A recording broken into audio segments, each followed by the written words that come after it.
Merci de nous recevoir chez vous. Mesdames, Messieurs, bonsoir. Bienvenue à la tribune d'expression des membres du gouvernement. Malikoura Tassira, nous sommes avec le ministre de la Réconciliation nationale, de la paix et de la cohésion nationale, chargé de l'accord pour la paix et la réconciliation pour ce devoir de compte rendu de l'action gouvernementale aux citoyens. Monsieur le ministre, bonsoir. Bonsoir. Je suis avec Sekou Tangara de Africa Télévision pour les questions. Sekou, bonsoir. Bonsoir Sira, bonsoir Monsieur le ministre. Paix et réconciliation. La réconciliation nationale est un élément structurant de la stratégie de sortie de crise, des conditions de paix et de développement durable sans lesquelles aucun développement n'est possible. La politique active de réconciliation vise essentiellement deux objectifs: reconstruire les fondations définitives aux problèmes du Nord. Pour la mise en œuvre de cette politique, un train de mesures a été arrêté. Alors, Monsieur le ministre, la réconciliation nationale est inscrite comme une action prioritaire de l'action gouvernementale. Quel contenu donnez-vous au concept cohésion nationale et réconciliation nationale? Merci beaucoup. Vous savez, de l'indépendance à nos jours, notre pays, le Mali, a traversé plusieurs crises. Et chaque crise a eu son lot de problèmes entre les communautés, de difficultés sociales, de problèmes de réconciliation, de problèmes de vivre ensemble. Aussi, les gouvernances de ces dernières décennies ont créé des frustrations majeures, non seulement entre les populations elles-mêmes, mais aussi avec les populations, une partie de l'État, des représentants de l'État, aussi des populations avec une partie de l'armée. Donc, ce qui veut dire qu'au jour d'aujourd'hui, ces différentes crises ainsi que des gestions de gouvernance de l'État ont amené des frustrations assez élevées au niveau du pays et créé des conflits intercommunautaires et beaucoup de, d'incohérences sociales entre les différents acteurs. Maintenant, il est important qu'en tant qu'acteur de la réconciliation nationale, que le gouvernement puisse mettre en place des politiques et toute action qui va dans le sens de remettre ces populations ensemble, de se refaire confiance et de faire confiance à l'État et de faire confiance à l'armée. Voilà pourquoi il faut que le département crée les conditions pour aller vers le dialogue social et faire en sorte que le dialogue social soit une réalité pour le bien total de la nation. Tel est le contenu que je donne à la réconciliation nationale. Oui, Monsieur le ministre, vous êtes en fonction depuis septembre 2020. De cette date à aujourd'hui, quand vous arriviez, quel était l'état de la stabilité, de la cohésion sociale au Mali? Est-ce qu'on peut dire que de cette date à aujourd'hui, les lignes ont bougé, que vous avez vous-même déployé des stratégies? Est-ce qu'on peut les savoir? Effectivement, à mon arrivée, quand on regarde un peu les régions du Nord, il y avait des conflits intercommunautaires majeurs, des problèmes de vivre ensemble, des vols de bétail, des famines, qui ont entraîné de déplacer des réfugiés. Quand on revient un peu au centre, c'est aussi les mêmes actions similaires qui se trouvent. Et quand on va un peu dans les régions de Kayes et Nioro, il y a bien sûr les aspects de l'esclavage par ascendance et d'autres aspects qui s'y associent, c'est-à-dire les descendants, ceux qu'on appelle les descendants des esclaves. Ceux-là ayant pris conscience de la situation, ont mis en place des revendications qui a amené des conflits et de vivre ensemble au niveau de ces zones. Aussi, la société civile et les acteurs politiques ont eu des clivages sociopolitiques qui ont vraiment créé des conditions pour, on va dire, dégrader sérieusement le vivre ensemble. De façon correcte, mon département, dans l'urgence, a activé pour la mise en place d'une stratégie nationale de réconciliation qui prend en compte l'ampleur du problème et s'exerce sur toute l'étendue du territoire national. Cette stratégie nationale de réconciliation est assortie d'un schéma directeur qui se veut comme un lien interministériel pour prendre en compte toutes les questions autour de la réconciliation. J'ai activé et redynamisé aussi l'un de mes services qui s'appelle la mission d'appui à la réconciliation nationale, qui elle-même génère les équipes régionales d'appui à la réconciliation et aussi les communautés communaux de réconciliation nationale pour pouvoir toucher sur toute l'étendue du territoire les zones ou bien les endroits qui nécessitent des interventions dans ce sens. Et dans ce sens, on a vu que vous avez effectué des visites de terrain. Dites-nous, est-ce que vous avez eu l'impression à travers ces visites que les populations adhèrent vraiment à l'idée de réconciliation nationale? Quel a été l'impact de ces visites? En plus de mettre en place ces stratégies, comme je viens de le dire, nous avons organisé sur le terrain des dizaines de missions de bons offices partout, des dialogues intercommunautaires. Nous avons renforcé les capacités et nous avons créé des équipes régionales nouvelles dans les zones comme Sigasso et Kaye, qui sont des zones particulières. Et je peux vous assurer que ces différentes missions effectuées sur le terrain, avec l'engagement de tout et chacun, nous avons vu qu'au jour d'aujourd'hui, il y a une accalmie réelle de la situation sur le terrain. Quand nous partons aujourd'hui dans les régions du nord et du centre, aujourd'hui l'espoir est là, les populations commencent à se parler, les réfugiés sont de retour, et ceux-là qui ne se parlaient pas depuis un certain temps ont commencé à se parler. On a l'impression que la visée sur le champ d'action de la réconciliation, Monsieur le ministre, est immédiate ou récente. Que fait-on de ces aspects de réconciliation pendant l'indépendance, PSP, RDA, la Deuxième République? À chaque fois qu'on entend réconciliation, on a l'impression que c'est tout de suite, que c'est récent, que c'est les 2-3 dernières années, sinon les 10 dernières années, Monsieur le ministre. Est-ce que c'est une perception? Bon, je pense que c'est une perception parce que, vous savez, le Mali même dans sa globalité a toujours fonctionné avec les mécanismes traditionnels de résolution de conflits. Donc ça, c'est le premier acte de réconciliation entre les différents acteurs. Bien sûr, au regard des changements politiques et au regard aussi des évolutions même de l'État, à chaque étape de la nation, il y a eu la nécessité de se parler, de se dialoguer, qui est une réalité. Ce qui fait que c'est une notion abstraite, on a l'impression que c'est maintenant que ça commence, alors qu'en réalité, depuis les années, il y a des processus de réconciliation qui se mettent en place au niveau de notre pays. Alors, comment percevez-vous aujourd'hui les activités des groupes d'autodéfense qui se disent dans le droit de défendre leurs avis tout de même? Il est important de signaler quand même que les conflits intercommunautaires, et au nord et au centre, ont donné l'impression que l'État n'est plus sur le terrain. Il y a des endroits réels où l'État n'était pas représenté, où les populations et les communautés, s'étant senties en insécurité, ont vu la nécessité de déployer eux-mêmes des groupes d'autodéfense pour s'autosécuriser. Le problème de ça, en mettant en place des groupes d'autodéfense pour s'autosécuriser, c'est source d'insécurité pour les autres. Donc il est de la responsabilité de l'État de faire en sorte qu'une dynamique de reprise en main de l'État soit mise en place. Bon, bien sûr, ces groupes sont armés, donc il est nécessaire de les désarmer et de prendre en compte l'aspect DDR et tout aspect de désarmement pour que l'État puisse prendre en compte ses responsabilités. Donc, en finalité, la présence de ces groupes d'autodéfense n'est pas une situation pour l'État. Il faut que l'État reprenne ses responsabilités et puisse désarmer effectivement ces groupes d'autodéfense pour aller vers la paix. Seul l'État a le monopole de la violence. Ça voudrait dire qu'il n'est pas possible d'aller directement à cette question de réconciliation nationale sans au préalable désarmer ces groupes armés? En fait, les raisons qui ont fait que ces groupes d'autodéfense soient mis en place, il faut que ces raisons soient prises en compte. Parmi les raisons, la reprise en main sécuritaire de l'État qui est bien avancée, et aussi la présence effective de l'État dans plusieurs services. Et après ça, c'est imposer ou demander le désarmement de ces groupes-là. D'accord.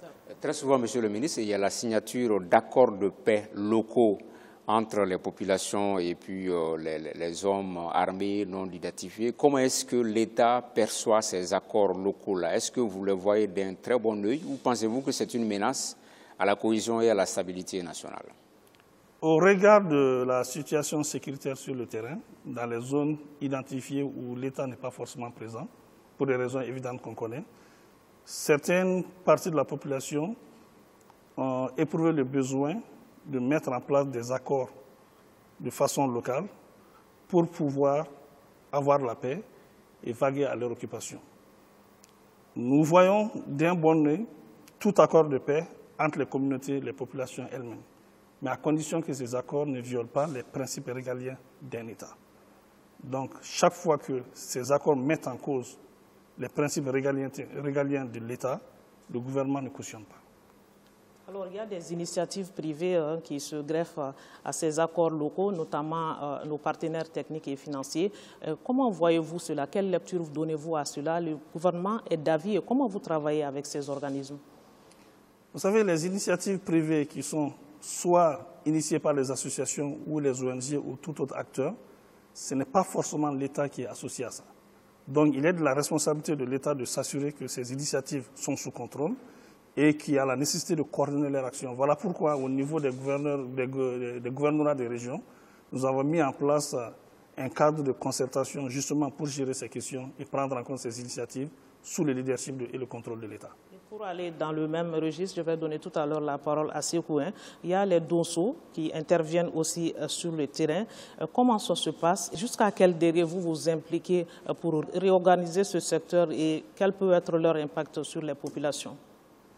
Les chasseurs, c'est là qu'on appelle les DOSO, sont surtout on va dire des acteurs traditionnels, de façon normale, qui se sont autodonnés le pouvoir et de sécuriser les populations de leur communauté en lieu et place de l'État. Force est de reconnaître qu'à un certain moment, ces actions étaient acceptées des populations locales. Mais ces derniers temps, avec la reprise en main de l'État sur le plan sécuritaire, les populations perçoivent les actions de ces DOSO comme de plus en plus pesantes. Donc, il est important que ces DOSO, au niveau des zones sécurisées, puissent se retirer et laisser l'État faire son travail régalien. Monsieur le ministre, si on quitte un peu le centre du pays pour venir un peu à l'ouest, la région de Caille par exemple, ceux qui font des alertes, récemment la tension était très vive à Caille. Il y a des problèmes d'ascendance culturelle, d'esclavage par ascendance. Il y a des problèmes de stratification de l'ère soninké, de distribution de richesses, de ressources naturelles.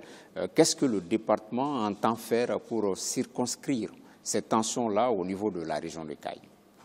Déjà, la première action que j'ai eu à faire, c'est de mettre en place une équipe régionale d'appui à la réconciliation dans cette région, au niveau des Caille et alentours, de renforcer les dispositifs et de commencer des campagnes de sensibilisation et d'écouter tous les acteurs. Voilà pourquoi, en coordination avec le ministère de l'administration territoriale et avec le gouverneur de Caille, nous avons initié une rencontre à l'issue de laquelle il y a une charte qui en est sortie. Et cette charte, elle est en train d'être partagée avec tous les acteurs pour qu'on puisse sortir réellement du problème. Il est important de signaler quand même que cette question, c'est une question sensible, dans la mesure où il y a certaines actions qui sont considérées comme des coutumes, il y a aussi certaines actions qui sont considérées comme des violations des droits humains, de la dignité humaine. Il est important que l'État puisse faire exactement la part des choses et faire en sorte que toute action, toute coutume qui ne respecte plus la dignité humaine soit bannie et soit évaluée et prise en compte par les services de l'État. Un de vos créneaux aujourd'hui, c'est la mise en œuvre de l'accord pour la paix et la réconciliation. Et le gouvernement de transition se propose la mise en œuvre intelligente de l'accord pour la paix et la réconciliation. Qu'est-ce qu'il faut comprendre par ce terme? Il faut d'abord comprendre que l'accord a été signé depuis 2015 entre certains mouvements signataires et le gouvernement. Et il y a eu des difficultés réelles, des hauts et des bas au fur et à mesure des années. Nous sommes venus trouver une situation où déjà les partis signataires et gouvernement ne se parlaient pas, le niveau de confiance était assez bas. Il y a les différentes rencontres qu'on appelle le comité de suivi des accords. Ça ne fonctionnait pas beaucoup. Donc il y a eu la nécessité pour le département de s'approprier le dossier et de faire en sorte que toutes les structures qui régissent l'accord soient centralisées au niveau du département et aussi de mettre en place un cadre intermalien pour redynamiser le processus de façon à se mettre d'accord et aussi d'avancer sur les questions essentielles. Donc, la relecture intelligente ou la mise en œuvre intelligente de l'accord est issue de ce processus de façon consensuelle entre les mouvements et le gouvernement pour prendre en compte, pendant le processus de mise en œuvre, toute disposition qui ne respecte pas la souveraineté et l'intégrité du pays, sachant que dans le préambule et le titre 1 de l'accord, l'accord prévoit la souveraineté de l'État, l'unicité du territoire, le caractère républicain et laïque de l'État. Ça, c'est bien précisé dans le préambule et le titre 1 de l'accord. Toutes les autres dispositions de mise en œuvre qui partiraient en porte-à-faux par rapport à ce préambule, forcément feront l'objet d'une révision conformément aux dispositions de l'article 65 de l'accord, qu'on appelle C'est cette action qu'on va appeler mise en œuvre intelligente de façon consensuelle avec les mouvements. Alors, les assises nationales de la refondation ont fortement recommandé la relecture de l'accord pour la paix et la réconciliation. Aujourd'hui, vous êtes à quel niveau par rapport à cela? Effectivement, le dialogue national inclusif a parlé de relecture. Les assises nationales ont parlé de relecture. Et l'un des problèmes de l'accord, c'est qu'il faut qu'il soit bien expliqué aux différentes populations, incluant les populations du Nord. Donc, une fois bien expliqué, les enjeux sécuritaires étant pris en compte, en ce moment, on peut aller vers une relecture conformément aux dispositions de l'article 65 dans le cadre de la mise en œuvre intelligente. Il est important de signaler aussi que l'un des bénéfices essentiels de l'accord, c'est que les gouvernements et le mouvement signataire aujourd'hui ne sont pas en belligérance. Il n'y a pas de combat entre le gouvernement et les mouvements signataires. Les actions de coercition qu'on voit aujourd'hui au Nord sont dues aux groupes terroristes. C'est important de le signaler. D'accord. Monsieur le ministre, aujourd'hui, est-ce qu'on peut parler de blocage? Puisque depuis 6-7 mois, il n'y a pas eu de comité de suivi de l'accord. En tant que journaliste, on a essayé de recouper auprès des deux parties. Les mouvements armés pensent que l'État est en train de traîner les pieds par rapport aux réformes institutionnelles. On a également approché l'État qui dit souvent que les mouvements armés ne veulent pas désarmer.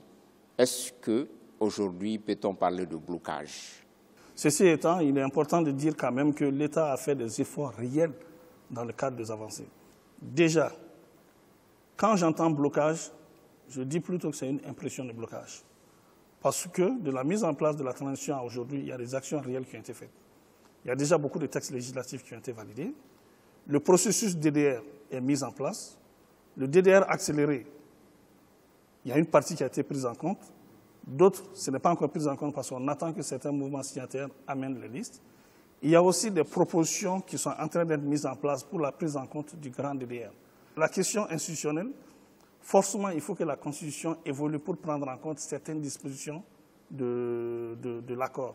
Maintenant, aujourd'hui, avec le processus de refondation, avec le processus de révision constitutionnelle, avec le découpage territorial au niveau du ministère de l'administration territoriale et aussi avec le ministre délégué aux réformes institutionnelles, forcément ces questions pourront être prises en compte.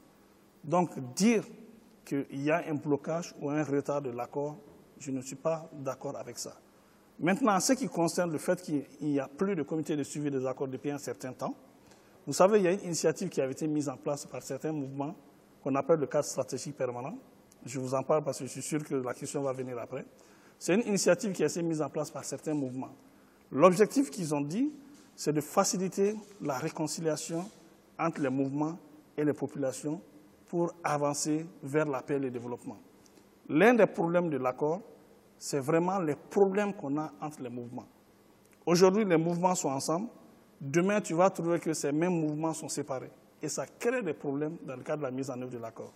L'accord aussi est signé entre le gouvernement et les mouvements signataires, pas les populations, pas les communautés. C'est ceux-là qui ont pris les armes, qui ont signé un accord avec le gouvernement. Maintenant, il y a une partie des communautés qui pensent que ceux-là qui ont pris les armes ne sont pas forcément leurs représentants légitimes. Donc, d'où cette initiative de réconcilier les mouvements, de réconcilier les communautés pour pouvoir faciliter les actions de développement et de paix. En temps normal, c'est de bonnes initiatives. Mais toute initiative qui prend en compte certains aspects régaliens de l'État, comme la sécurité, la diplomatie et toute autre action, sans l'État, n'est pas compréhensible. Cette initiative, qu'on appelle le cadre stratégique permanent, est une initiative où l'État a demandé non seulement à être dedans, à regarder, à contrôler et prendre en compte les aspects régaliens, à savoir la sécurité et la diplomatie. Pour le moment, le gouvernement et ses mouvements, on n'a pas encore trouvé le compromis nécessaire pour aller vers ça. Ceci étant donné que c'est l'accord qui nous lie, le gouvernement a dit de se focaliser sur l'accord et d'avancer. Maintenant, le fait qu'il n'y a pas eu de compromis entre le gouvernement et ses mouvements dans le cadre du CSP a créé des frustrations au niveau de ces mouvements qui en ont fait un prétexte pour ne pas venir discuter au niveau du cadre de concertation intermalien pour organiser les sessions et tout ce qui va avec. Donc voilà pourquoi il y avait des problèmes. Et au jour d'aujourd'hui, nous sommes bien avancés dans la confiance pour partir de façon efficace dans le cadre de concertation intermalienne.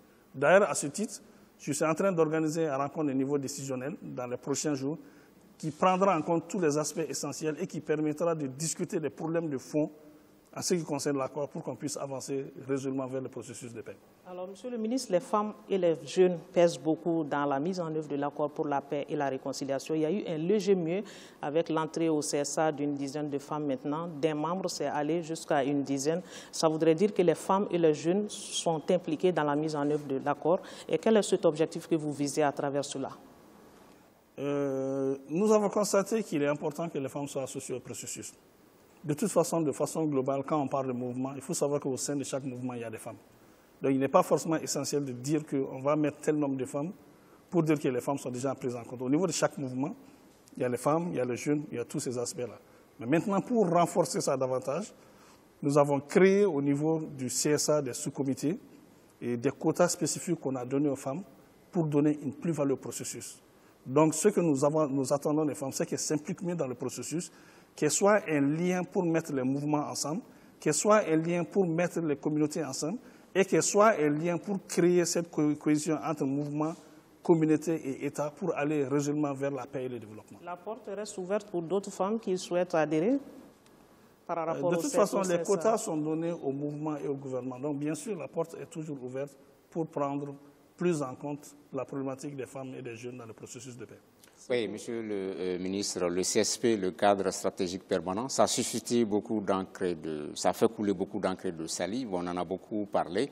Certains Maliens pensaient même que c'était une occasion pour phagocyter un peu l'État, mais vous étiez à Rome. Est-ce que vous pouvez revenir sur l'initiative aux Maliens? C'est quoi concrètement le CSP?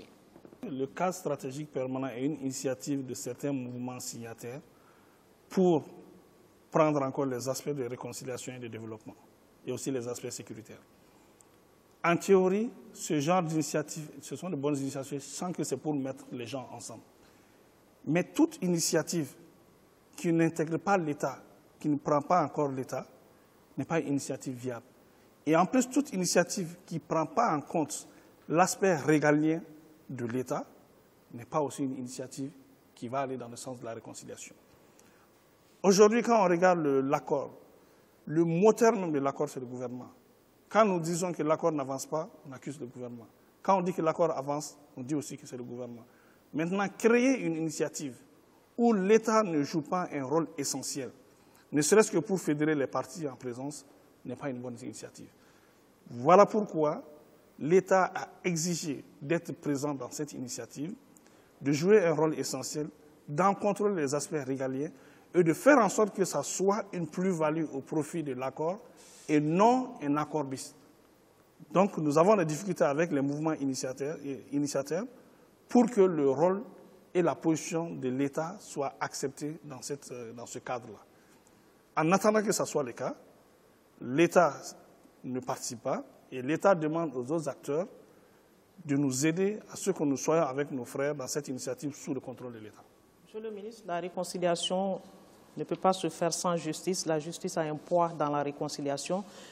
Quelle garantie l'État donne aujourd'hui par rapport à cette question de justice pour qu'elle ne soit pas biffée au profit de la réconciliation nationale?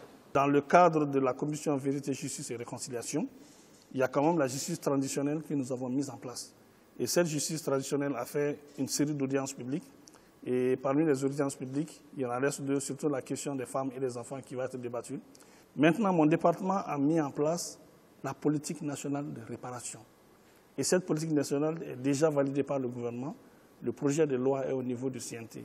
L'agence qui va prendre en compte la réparation aussi est en cours de création. Donc, une fois ces deux structures mises en place, les victimes vont bénéficier de la réparation et ça va permettre d'apaiser réellement les rancœurs, les paix et les esprits. En termes de perspective, quelle stratégie vous adoptez dès maintenant et qu'est-ce que vous prévoyez concrètement pour la réconciliation nationale? C'est vraiment cette stratégie nationale de réconciliation que je suis en train de mettre en place avec son schéma directeur, c'est l'implémenter davantage. Créer davantage les équipes régionales d'appel à la réconciliation dans tous les domaines qui s'appuient sur les légitimités traditionnelles, récoltera les chefs de village et autres, et réactiver les mécanismes traditionnels de réconciliation.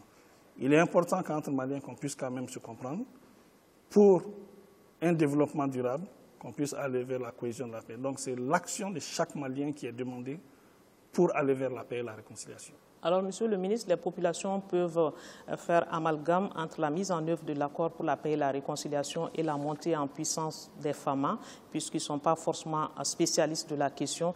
Est-ce qu'il y a un lien entre la mise en œuvre de l'accord pour la paix et la réconciliation et la montée en puissance des FAMA?